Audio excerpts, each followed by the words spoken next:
Welcome to the Haney Biz Project with Mark Haney. Mark is a serial investorpreneur and the chief dreaming officer of the Haney Biz Companies. He's working tirelessly to ignite the entrepreneurial revolution and share the inspiring stories of the region's most influential leaders. And now, here's Mark Haney. All right. This is the Haney Biz Project, and we are on a mission to ignite the entrepreneurial revolution right here in our hometown of Sacramento. I'm Mark Haney, and it's Thanksgiving Day weekend, and I'm one of those guys that cannot turn it off. I am here for you on Thanksgiving, and I'm inspired today. I'm here with my main man, Marcus Haney. Marcus, you hanging or banging today on Thanksgiving Day weekend? Well, I think I'm going to do a little hanging here on Thanksgiving weekend. A little downtime, yeah, a little downtime. Well, I am, when we're banging, that means we're at our very best. This could be a good opportunity for some of us to kind of get ahead, get that little extra amount of creativity going. And I need my creativity, Marcus. And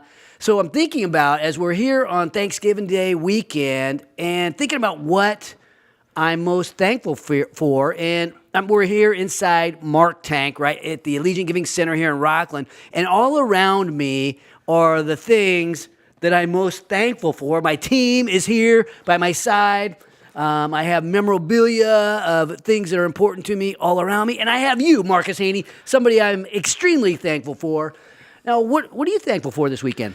Well, I'm thankful for my son, Hunter, Yes. my family, my friends, and Grizzly Wintergreen for saving my life and giving me the opportunity. Is that tobacco? Yeah, it's chewing tobacco. Thanks for sending it to me. But it saved my life and giving me the opportunity to be here and help with the entrepreneurial revolution, which can change so many lives. So many people don't know that story, Marcus. We'll have to tell them sometime. Yeah, you took one for the team in Afghanistan, and with the help of Winter Grizzly tobacco, it ricocheted off of the metal can and saved it from basically taking off your leg. Yeah, pretty much. It probably went through my femoral artery. It's the most ironic story. We'll tell it one day, and I am thankful for that as well, Marcus. And you know what? I'm also thankful. When you came back from Afghanistan, you advanced up to the adult table. We have like 30 people around at the time we eat our Thanksgiving Day dinner, and you were always at the kids' table. You came back from Afghanistan, and you got promoted. Yeah, I got rid of my tray too, so I was pretty stoked about that. You got to come and hang out with the adults, put a little time in, and you had earned your spot at the adult table. Well, we are glad to have you here, and you know what? I'm glad this week to be talking to two people, or actually 4 people on today's show that are making such a difference. I'm so thankful that I get to help tell the stories of the most influential people here in Sacramento. We have a front row seat to entrepreneurship and all the great things that are happening right here in the Sacramento community. Later in the show, we will meet the owner of Maid and the city councilman of Roseville, Mr. John Allard, will be joining us. We will also meet the dynamic duo of startup SAC, Laura Good and Jeff Bennett. But coming up after the break, we will meet the quarterback of the region, the CEO of Greater Sacramento Economic Council, Mr. Barry Broome, is in the house. Join the revolution at HaneyBiz.com, brought to you courtesy of 5 Star Bank. This is the Haney Biz Project.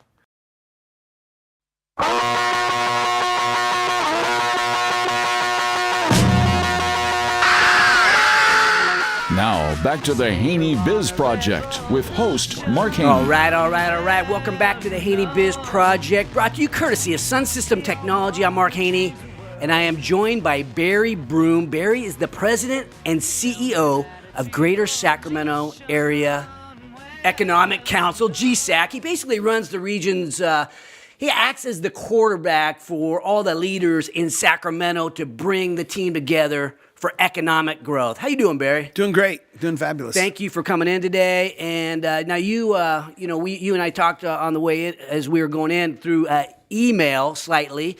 You're an athlete, you're a wrestler, and we're going to talk about that a little bit later in the show. We're going to talk a little bit about what we're thankful for. But, we are thankful for what you are doing right here in Sacramento. Talk to us about what GSAC is and what you're doing today. Yeah, thank you. Well, first off, we're privileged to represent the community and work for the community. I always consider that a privilege and feel very lucky to be here. So our job it is to make the Sacramento region a more advanced and innovative economy. So as you know, historically, we've been a quiet government town. We found out in 2008 there's some lumps that can come along with that. Yeah. If you're watching the news, you probably don't want your economic future too much in the hands of government. So, if we can, so our goal is to really pivot the community's economy away from government into advanced industries, right? So that's everything from clean tech industries like sports products, like your friend Jordan and my friend Jordan. It could be autonomous cars. We're getting a lot of traction in biomedical and pharmaceutical, food and ag, software, and energy. And then, of course, complementary, I think we can become a headquarters location, which I would not have thought coming in. Yeah, great things are beginning to happen in Sacramento. You mentioned Jordan Darling, built Freeform right here in Sacramento and recently had an incredible exit. But what else is happening right now, right? We saved the king, so we have Golden One, but we're seeing all these seeds begin to be planted and actually begin to grow. Yeah. Talk to us about what it looks like out there right now. Yeah, so I think first off, we're competing for Amazon for 50,000 jobs.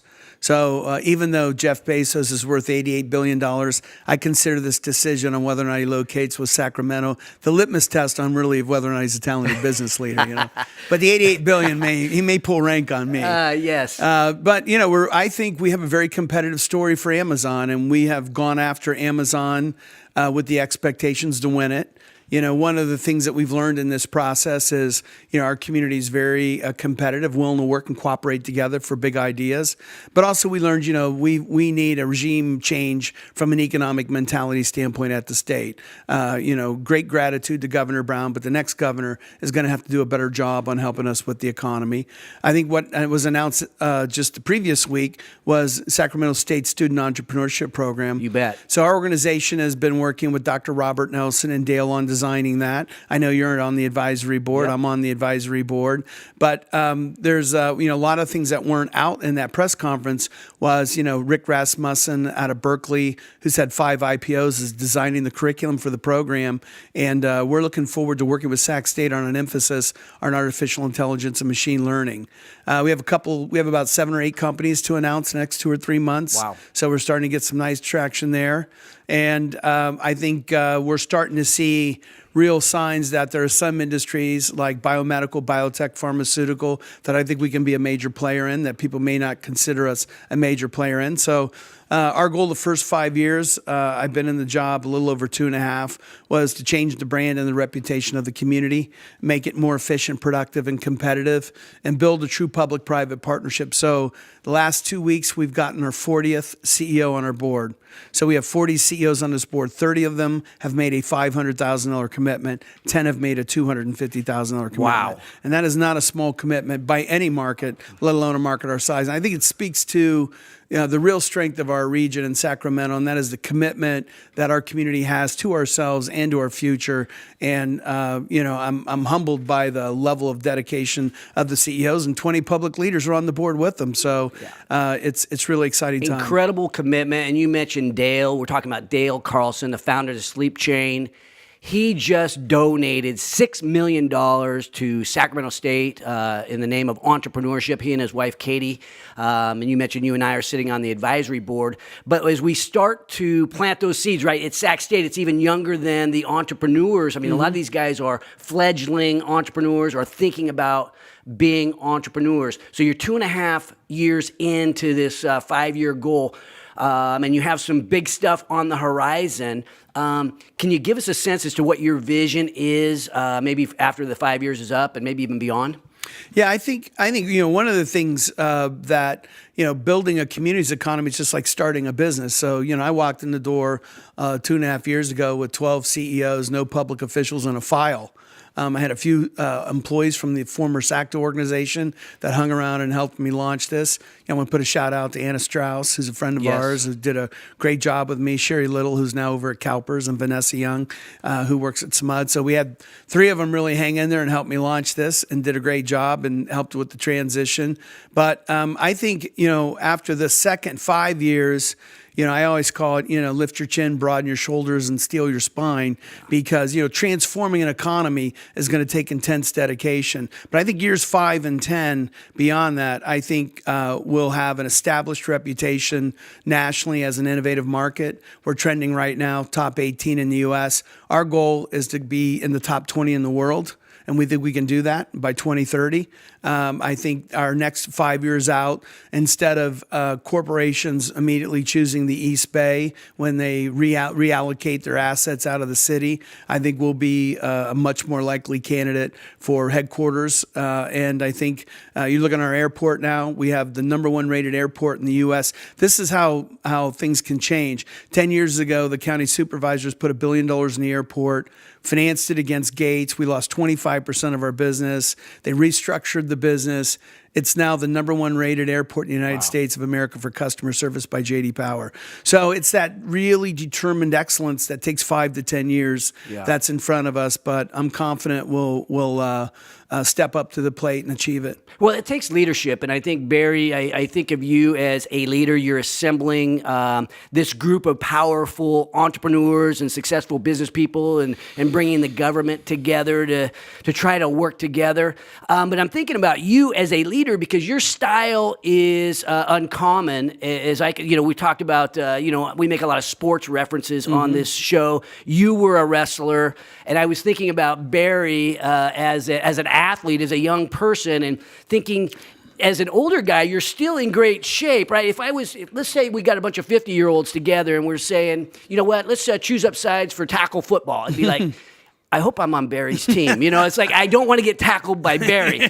But where did that bulldog mentality come from? Where did you get your philosophy from? I'll tell you, my dad was a World War II Marine. So my mom was an Irish immigrant that grew up on the south side of Chicago.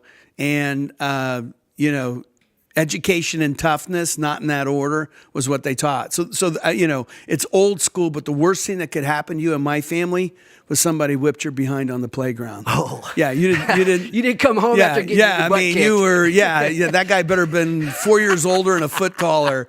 And, I always tell people, like when we were kids growing up, the bus stop was go time, because my mom was insistent that we, operated in that neighborhood with respect, and it's, I'm from Ohio in the Rust Belt. So it was, blue collar neighborhood.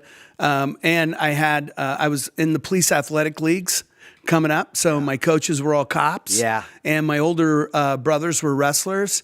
And so, about age 8. Yeah, age 8, I'm on a wrestling mat. So I was the only kid, like when I was 9 years old, I couldn't go to bed unless, I did 250 stand-ups and 250 push-ups from age 9. Wow. So, and then I think the other thing too, which we need to do a better job at instilling in people, just, I have a lot of pride in what I do, and the one thing I always say, hey, nobody's perfect, but I'll never let anybody outwork me, and that's really a philosophy in my mind that I'm always going to outwork everybody. So when I go head to head in business or in economics or politics with anyone, my first mentality is I'm going to break them down and I'm going to wear them out. And whatever the strategy is, I'm going to break them down and wear them out. Just like on the wrestling match. Right. We're going to go on the inside. We're going to bang on the head. You bang on the head, the legs go. Once the legs go, you can take them down and pin them. I love it. Okay, so just one final question. With Thanksgiving in mind, and sometimes we never get to say thanks in our life because we don't really realize at the time, or maybe we're shy or reserved at the time. We never get that opportunity to say thank you to people who have helped us along the way. With Thanksgiving in mind, who are you most thankful for, Barry? Well, I think I'm most thankful for my wife, who's been married to me 31 Beth? years. Yeah. Saint? Yeah. Saint Beth? That is literally her nickname in my family. I swear, it's Saint Beth, honest to God. So, to be married to someone 31 years, they got to forgive you, they got to love you, they got to put up with you, they got to believe in you. So I would start by saying I have been thankful for her and my family. But, I'm also, I was thinking about this the other day too. I'm really thankful that when you're successful in life, and this is what I wanted to do, so I've been successful at it. You're in your 20s and 30s, you're thinking you're doing that on your own, right? Because you're establishing yourself. But by the time you're in your 40s, it's starting to dawn on you that maybe you're not doing this on your own. And I think everything from teachers that inspired me. I always had great coaches. I had a great high school football coach that was, legendary in Ohio for ethics and character and determination and preparation. I had a great high school wrestling coach. I had a great college wrestling coach who held us to very high standards. And I had great teachers. And of course, I went to a Jesuit university. So I had, priests as mentored that really held me to a high standard. So I was, very fortunate to spend my life around high quality people with high standards, and I try to reflect that in our organization. I think it's reflected in our organization and on our board that we operate with high standards because we're representing people that have high standards and high ethics.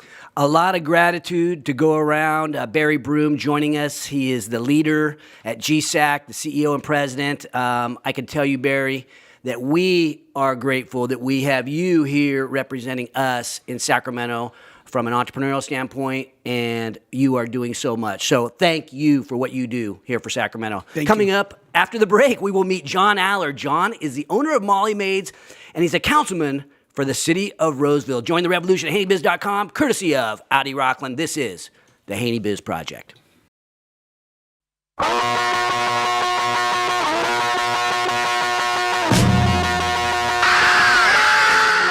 Welcome back to Mark Haney, igniting the entrepreneurial revolution with the Haney Biz Project. Well, welcome back to the Haney Biz Project, brought to you courtesy of Hub International. I'm Mark Haney, and today I am joined by John Allard, the owner of Molly Maids, and he's a city councilman for the city of Roseville. How you doing, John? I'm doing great. How are you, Mark? I'm doing great. Now, on these mics, we got to get up a little bit closer, and but let's talk about. I don't know where to take this. I've got a number of things I want to talk to you about. Maybe give us an overview of your business to start. You own a Molly Maids outfit. Yeah. What is that? Well, my wife and I bought the existing Molly Maid franchise that was located in Rockland 12 and a half years ago. And we had decided we wanted to have our own business. We talked about it for years and years and years and always said, okay, so what's the business going to be? And this Molly Maid franchise came up for sale and just out of the blue, and we decided let's give it a shot because, Placer County is growing. Our territory is South Placer County. We started out with 4 employees. We now have 30 employees. Wow. This year we're on target to do about $1.2 million in revenue. So it's been an amazing experience. But as Barry Broome mentioned, this is a tough state to do business in. Yeah. It's a challenge. Well, it's tough to find good people, too, these days, especially in these service jobs, right? It seems to me that there's a little bit of a shortage, maybe a lot of a shortage in construction, in janitorial type jobs, these service jobs. What do you guys do to combat that shortage? Well, we're experiencing that, Mark. We're having a tough time finding employees. In fact, we turn away business every single day because we don't have the employees that we need to service the business. So if we could hire today, we would hire probably 5 or 6 people on the spot. But it's hard to find people. It's hard to find good people, and it's hard to find people that have the work ethic that you need for the jobs that we have. That's a challenge. So is it a good chance to raise pricing if there's such a shortage? Well, we're actually looking at having to raise prices on January 1st because of the increase in minimum wage. Gas is going up. Everything's going to go up as a result. So we're seeing that happen in construction. Absolutely. Right? It's everything's ticking up a little bit. They have to. You need to. It's tough. It's tough finding people. It's tough finding good people. And once you get them trained, it's tough keeping them. And thinking about, we're talking about business on this show, but as the city councilman for the city of Roseville, you're a leader within South Placer. What's the business climate like in Roseville and South Placer? Well, first of all, I just want to compliment your previous guest. Barry Broome was here earlier.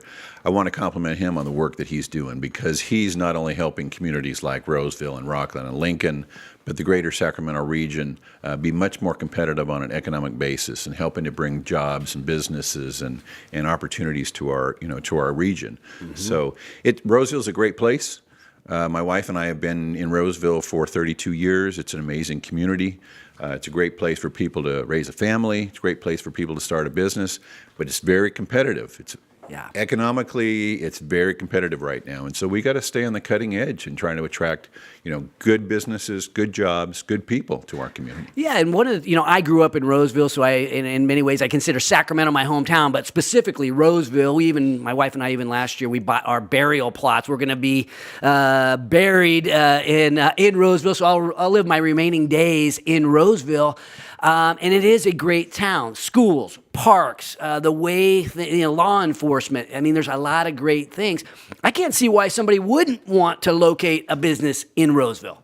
Well, one of the challenges we're finding, in fact, I just had a conversation about this morning. One of the challenges we're finding with bringing bigger businesses to Roseville is many communities in the region and throughout the nation are getting much more competitive about providing incentives for businesses to come to their community.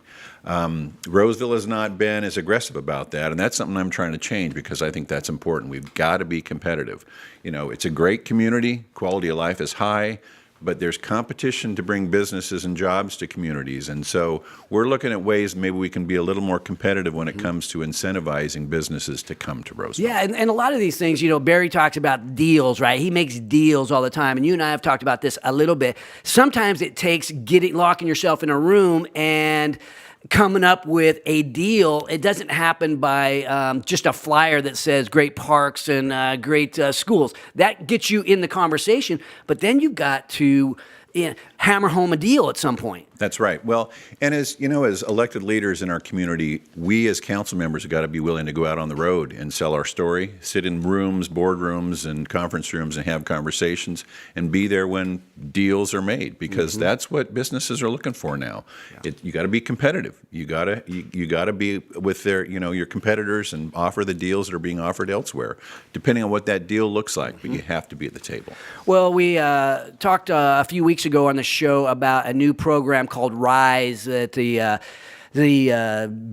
region business guys, which I'm on the board of that, getting together with the banking community and causing an opportunity where local cities and municipalities are more inclined to invest in local banks, right? So, and if they invest some of their excess reserves in local banks, then those local banks will, in turn, lend it out to the local community, which, helps all of us. It makes perfect sense. In fact, I've reached out to our staff leadership in the city and asked them about what can Roseville do to be involved in that? And we're also talking about having a meeting with some of the folks from the regional business organization this week to talk about what does that look like? What are you looking for? What can we do to maybe be a part of that? So I think it's a great idea, that the days of the local community bank are dwindling. And what we've got to do as communities is we've got to support our local community banks. Yes. I think that's critical. Yeah. And so I appreciate the fact that they're taking this initiative, and Roseville needs to be a part of that.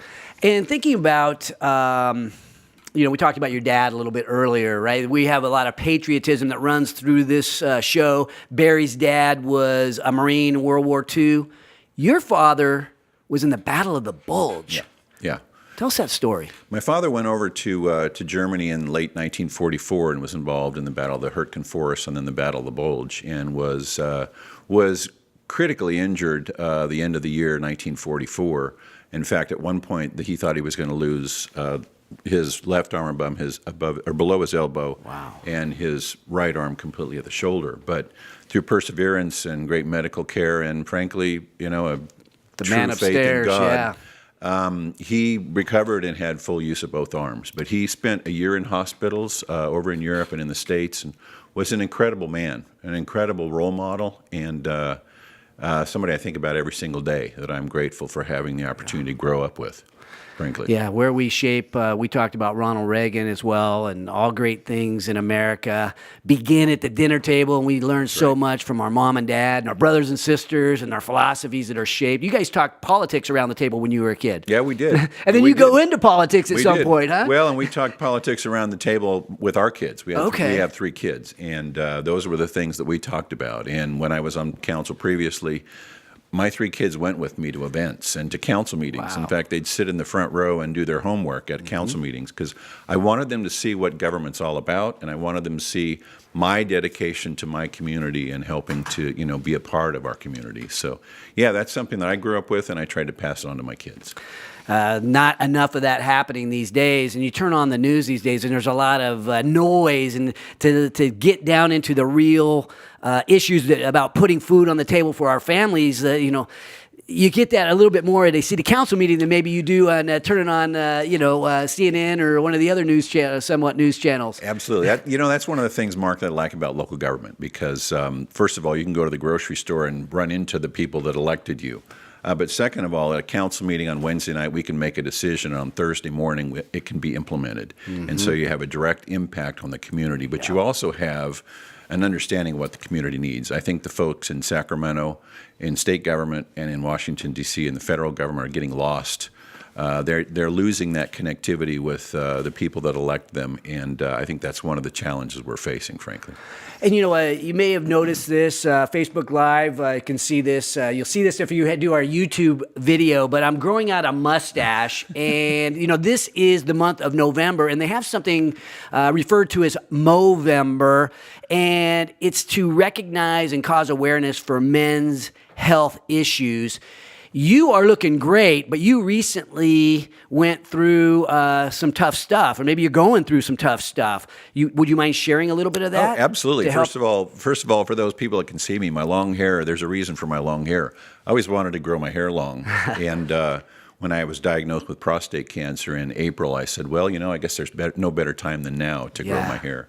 I was diagnosed with prostate cancer, a pretty advanced amount of cancer in my prostate, and some of the cancer was right along the wall of the prostate, and so it was decided that my prostate needed to be removed because they were concerned the cancer would get out into the rest of my body. Yes. And so my prostate was taken out. The cancer was limited to the prostate. The margins around my prostate were clear, and actually the operation was 3 weeks ago today, and I feel great. Yeah. You look awesome. Well, thank you. I got to tell you, I appreciate your and Stacy's prayers and support. I reached out. I thought it was important that I shared with people what I was going through because in my position, I think I can help to raise awareness about prostate cancer and maybe help to educate men about prostate cancer. Yeah. You and I would never have had a conversation about this unless I had gone through this, let's be honest. Yep. So my plan is to create a nonprofit that'll raise money, and the money will be used for education and awareness about prostate cancer. And I think that's critically important. And I'm feeling great. I'm going to be here a long time, but I'm going to take advantage of that opportunity to help educate men about prostate cancer. Wow, incredible perseverance, John, and I'm so happy that you're doing well, and the prognosis is great, and that you're doing something to help the next guy in line. So as a show a little bit about gratitude, I appreciate that. I appreciate what you do for the city. But turning the tables on you, just as we sort of go to break and wrap up, you mentioned that you were thankful for your father and for his influence.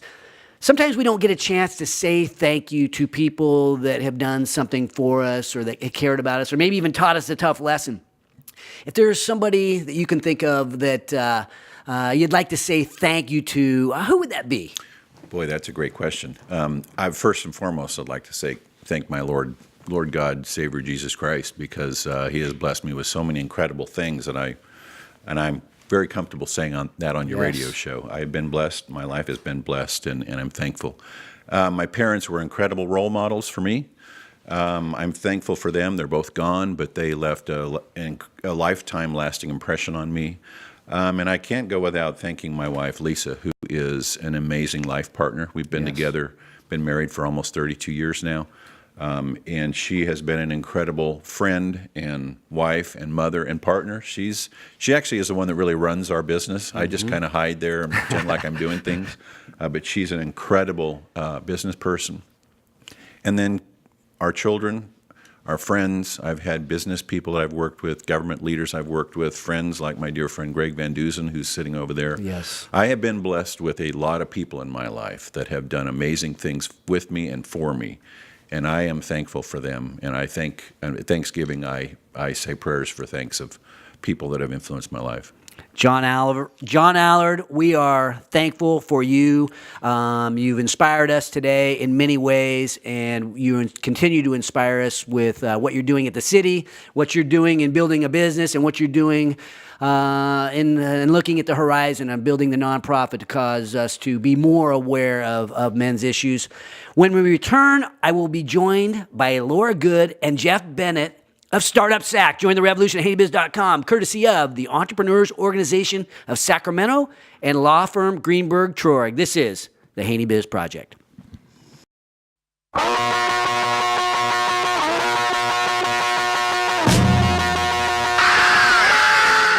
And now back to the Haney Biz Project with investorpreneur Mark Haney. Well, welcome back to the Haney Biz Project, brought to you courtesy of accounting firm Clifton Larson Allen. I'm Mark Haney, and I'm joined by Laura Good and Jeff Bennett from Startup SAC. How are you guys doing today? Doing great. We're doing great. We're resting up. We had a busy day yesterday. You're resting up. Okay, Laura, talk to us about why you're so tired. Well, we worked with the city of Sacramento to put on a big event for them yesterday called Innovate Sac, Okay. which launched the Sacramento Urban Technology Labs. Okay, what is that? Well, why don't we let Jeff tell you? Okay. Tag team here. So Sacramento Urban Technology Lab is really kind of an initiative or a vision, really, from the Mayor's Office for Innovation and Entrepreneurship. And it's all about transforming Sacramento into an innovation hub via kind of 7 verticals of like IoT and cybersecurity, autonomous vehicles, food, ag tech, and a few others that we're known for. Well, tell us about Startup SAC, your organization. How long have you been doing this? What is the purpose behind Startup SAC? So the purpose is really to accelerate the startup and innovation ecosystem here in Sacramento by educating, informing, engaging, and connecting entrepreneurs and innovators. And pretty much focused on tech startups. It's really only been around a short time. The website, it started off with basically a website in 2015, about 2 years ago, and we became a nonprofit or organized as a nonprofit this last March.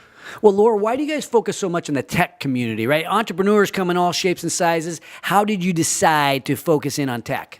I think it has a lot to do with our backgrounds. So prior to 2015, I worked for a nonprofit Sacramento Area Regional Technology Alliance for 7 years. And our mission was to SARTA, basically, right? SARTA was to grow the technology industry sector in the Sacramento region. So that's how I started working with entrepreneurs. Plus my own background, I worked in the electronics industry, including working for a startup in the satellite communications world.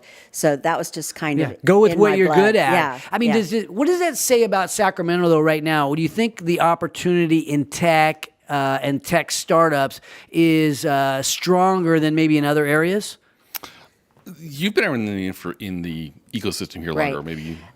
I don't know that it's stronger than others, but I think the last couple years there's been a lot more hoopla around it, and I mean that in a good sense. So there's been a lot more attention paid on the technology industry sector in the Sacramento region, and people are putting money into it. The city is organizing programs around it. That just seems like there's more community around it now than there was, say, 6, even 5 years ago. Yeah, last week on the show we had Jordan Darling. He just had a highly successful exit in Freeform, the electric jet ski company, and Tyler Smith, who's not that far from you guys, with Skyslope, and it's a software as a service. So 2 tech-based companies having successful opportunity here in Sacramento to grow. I mean, what seeds do you see, Laura, in terms of being planted right now that are beginning to sprout here in Sacramento? Yeah. So a few years ago, or a couple years ago, Moneta Ventures started their fund, and funding had been pretty dry for a while before that seed funding for our startups. We also, the city of Sacramento launched the Mayor's Office of Innovation and Entrepreneurship, hired a chief innovation officer. They launched the Rails grant program, which funded entrepreneurial support organizations. And you guys got some funding from that too, is that Yeah, right? we did. And that's when we decided to take it, to make Startup SAC more than a passion project, to make it an actual business. Yeah, prior to the grant, it was just all, spare time, passion project, doing it, when I had some time in volunteering, basically. Now, Jeff, what's your normal background? What would you normally be doing if you weren't doing Startup SAC? My career started out as an engineer at Boeing, actually, and then I worked for a small software company in Seattle for a couple of years before that little crash in the early 2000s. Then I became a freelance web guy, web developer and multimedia designer. So that's what I have been doing for the last 15 years or so. And then I started Startup SAC, the website anyway, and then we kind of collaborated and made it into an entity. What do you love about Startup SAC?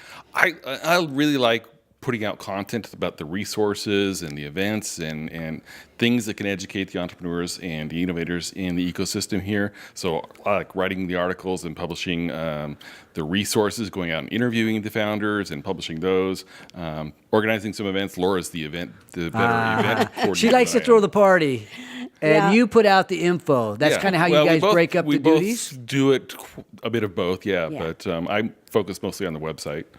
Yeah. And you're thinking about startups, this is the Thanksgiving Day show, and this is my hometown here in Sacramento, and I am so appreciative of the teamwork that is happening. You two and Startup SAC and the other leaders that you've mentioned coming together to help these young companies get off the ground. And so, what kind of resources are really out there? So there's a lot of meetings and meetup groups and events on a weekly basis, and except next week, there's not very many. Yeah. But and then there's co-working spaces, there's accelerator and incubator programs. We've got the funders. So there's I've got actually a little diagram that kind of maps all this out on the website. And then there's the university systems, and what else am I forgetting? The maker spaces. Well, some funding now. Yep, Yeah, you some talked funding about now. the funding. Yeah. The venture, Lokesh from Moneta and Jack Crawford from Impact, and Kurt and Steve from DCA Capital, and all the different people who are the SAC Angels. I'm involved with all those organizations directly, and I am so thankful that the teamwork that I see from a finance side, along with guys like Five Star Bank and the banking community, really coming together, embracing what's happening here in the startup community, and even in the little bit later stage tech companies. Yeah. Yeah, and one of the things about Startup SAC when we launched that was really important to us was to remain neutral. We think the ecosystem is healthiest, the startup ecosystem, when no one player owns it. So You mean I can't own it all? No. you can't own it all. Oh, man, But I hate it when that the happens. more players that we have in it who are contributing to it, the stronger it is. So, for example, we don't promote one co-working space over another. If you have a great event for startups, we're going to publicize it, whether or not you're a sponsor of Startup SAC Yeah. or not. We both read a book called Startup Communities by Brad Feld, which is kind of our Bible and what we have organized Startup SAC around. So that's really important to us, and I think that we're with all these different groups now that are involved in the startup community. I think that we have a healthier ecosystem than we had, say, 2-3 years ago. Even 6 months ago. I mean, there's so much happened this year alone that has really raised the tide of entrepreneurship here. Yeah. What advice would you give to entrepreneurs right now? I think go out. I mean, Lewis Stewart said it a couple weeks ago on your show. He said, just show up. Yeah. I mean, go. I mean, I had people ask me yesterday after our event, what can I do? And it's like, go to the events, meet people, talk to people, network, and start learning. He's looking for a co-founder. Well, you got to go out and find them. You got to go out to events. Yeah. And I think there's a balance there, though, that some people, I'll call them entrepreneurs, go to all the events, but they never actually put any work in to their own startup. So I think they need to have a goal when they're going to go to an event, and what is their goal? Why are they going to that? What are they trying to do? And actively work that, not just show up and eat pizza and drink beer. And there's enough of them now that you can pick and choose which ones are most appropriate for a person. Yeah. I love that. Show up. I mean, it starts with showing up. I always give people the advice of show up, but also don't forget you have to sell something. So often people begin to tinker around with a product and they spend too much time trying to perfect the product, and they've never get it in the hands of a customer. We got to get the customers using the product. We got to get them hopefully paying for the product, and that's where the magic happens. That's when you learn whether you really have a business or not, or whether it's just some cool idea that you did as a hobby. Get that MVP out there. Yeah. Yes. We really push that, the lean startup method, and early validation of your idea with customers, and build, measure, learn. That don't go build something without getting good customer feedback that helps you design the right product. Well, being Thanksgiving weekend coming up and everything, just thinking about, Laura, maybe just shortly, what are you most thankful for this weekend? From a personal, a business standpoint, Whatever, it's from hard your to heart. separate. What's in your heart? Well, I guess I'm thankful that I'm very close to my family. I moved back to California 10 years ago. I live next door to my parents. I've mentioned to some people that my dad is sick right now with lymphoma, and I'm thankful that I can go visit him every day. Just walk out of my door, 25 feet, go sit down, have a cup of coffee and chat with my parents and see how things are going. So I'm thankful for that relationship and that closeness. Yeah, that's beautiful. Jeff? Well, I got to say, first of all, my wife.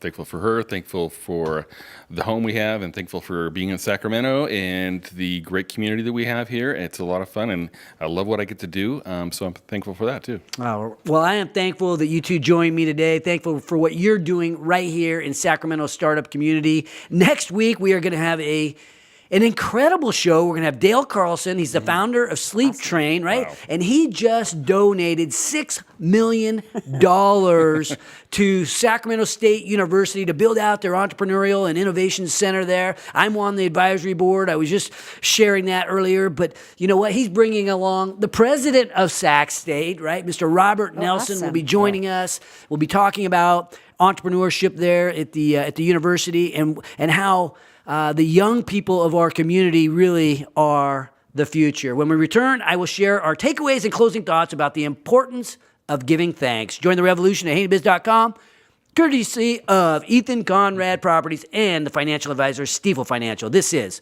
the Haney Biz Project.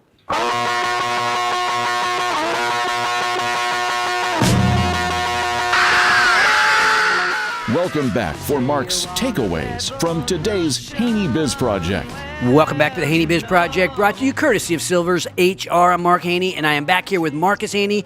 And today, Marcus, we've had a front row seat with the leaders of Sacramento. We've been talking about Thanksgiving. It's Thanksgiving Day weekend, and what we're most thankful for. And I'm thankful to have this front row seat to the people who are moving and shaking here in Sacramento. Marcus, some closing thoughts?